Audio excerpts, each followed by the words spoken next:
Buongiorno da Renzo Micheletto, ben ritrovati con un nuovo approfondimento di Radio Veneto Agricoltura.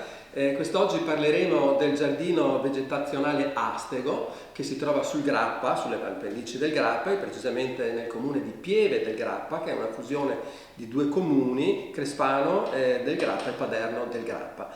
In quest'area da tantissimi anni, poi vedremo, esiste un giardino vegetazionale, e anche di questo capiremo di cosa si tratta, che è gestito da Veneto Agricoltura.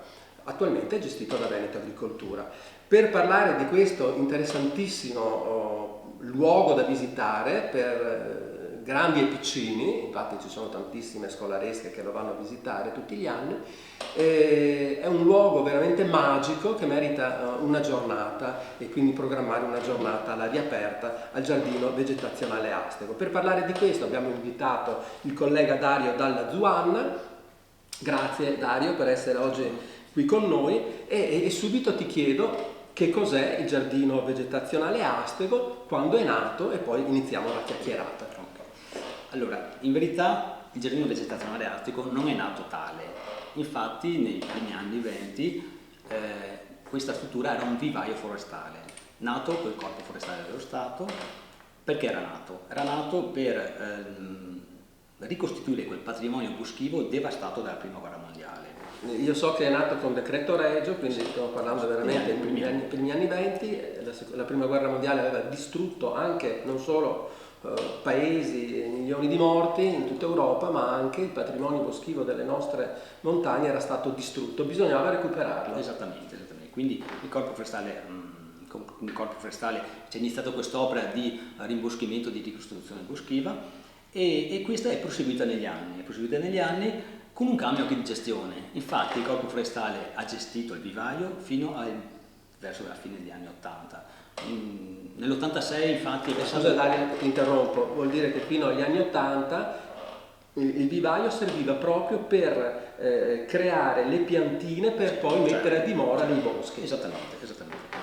Questo è proseguito negli anni e con un cambio, appunto, come dicevo prima, di gestione. Fine anni 80 la regione Veneto ha continuato a fare quest'opera, quindi di produzione di piante e ricostruzione boschive nelle aree del massiccio del Grappa, perché ci troviamo alle pendici meridionali del massiccio del Grappa e nelle zone limitrofe. Quest'opera è continuata fino agli anni 2000.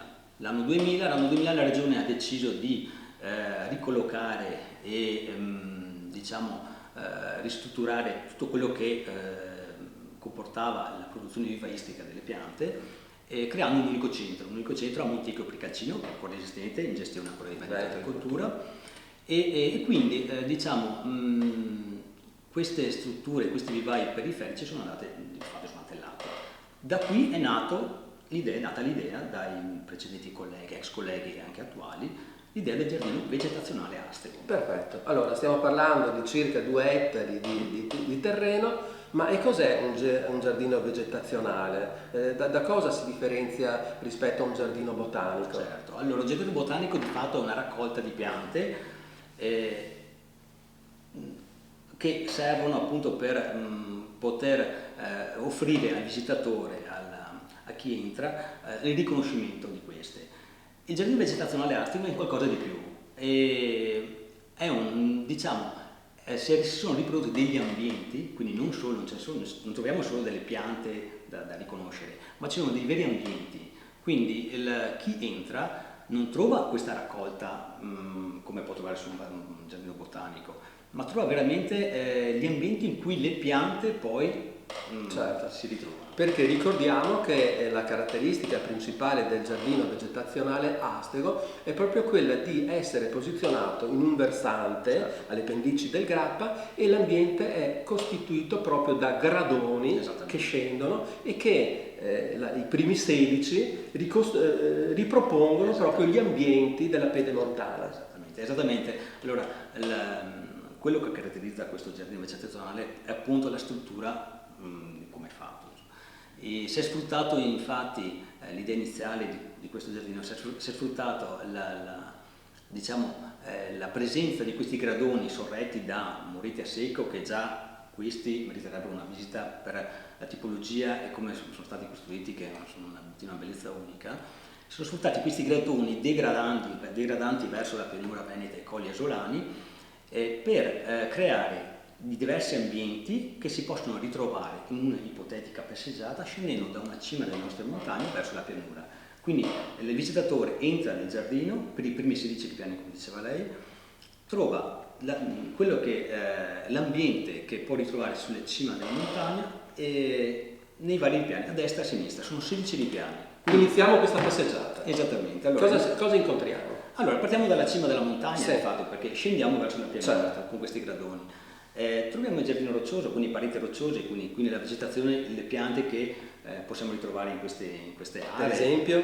Beh, ci sono varie piante, diciamo le sassifere, ad esempio, possono essere ben rappresentate, ma molte altre, ma soprattutto la specificità di queste piante del giardino roccioso è che hanno una forma particolare a cuscinetto, quindi anche i bambini, perché poi appunto i visitatori diremo che tra i visitatori i bambini è la parte principale, diciamo, sì, anche le scolaresche, esattamente, sì. Oltre che a fare riconoscere le piante e le varie specie, noi parlando appunto di giardino vegetazionale diamo un'indicazione del perché hanno determinate forme, quindi facciamo riconoscere la pianta o il fiore, ma diamo anche una spiegazione del perché hanno una determinata forma. Certo. Quindi ci soffermiamo molte volte sulla specie e quindi indichiamo, però molte volte la specie sfugge al visitatore.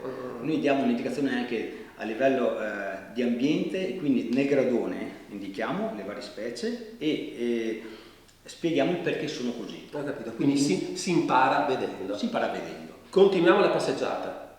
Procedendo, cos'è che incontriamo dalla cima della montagna scendendo? Troviamo dei ghiaioni. I ghiaioni sono quelle parti di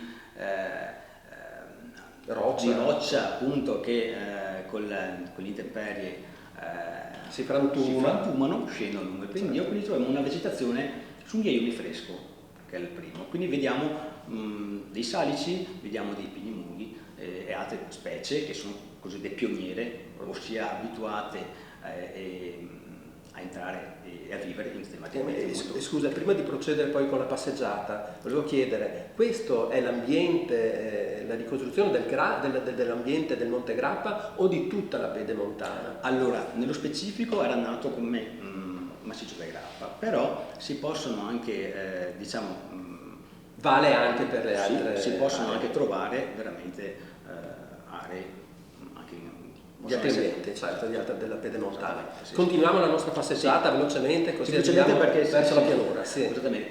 Beh, dal ghiaione fresco poi c'è un ghiaione consolidato, insomma, diciamo che la passeggiata procede e la cosa interessante da vedere, troviamo poi l'abieteto, le partite ad alta quota, le pozze di abbeverraggio alpino, le faggete, vari tipi di faggete, troviamo poi i boschi sempre più importanti perché ci avviciniamo verso la pianura. E quindi troviamo gli ornostrieti, il castagneto, il bosco e l'ornostrieto, che sono un tipo di formazione di collinari, e poi fino ad arrivare al bosco planiziale e alle colture agricole.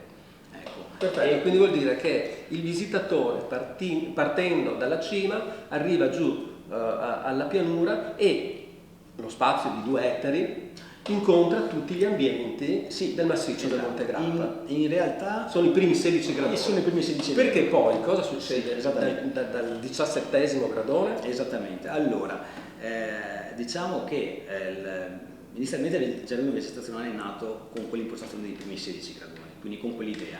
Nel tempo poi gli attuali colleghi ed ex colleghi hanno incrementato, hanno ampliato l'offerta di questo giardino perché i 2 ettari infatti comprendono tutta l'area.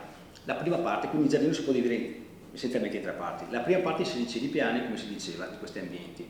Una parte centrale di una trentina di ripiani in cui sono state collocate più o meno su circa 400 specie erbacee arbustive, all'interno delle quali possiamo trovare svariate famiglie di piante officinali, possiamo trovare dei prati misti di fiori, possiamo trovare la lavanda, i girasoli, si può imparare la differenza fra i 5 maggiori cereali, troviamo il campo di frumento con gli antichi piante infestanti che adesso non si ritrovano più con l'uso del diserbo, che è il fiordaliso, il papavero, quindi con queste cromature di colori che fanno molto colpo verso i visitatori e che i visitatori anche di questa città ricordano nella pianura che adesso non vedono più, insomma.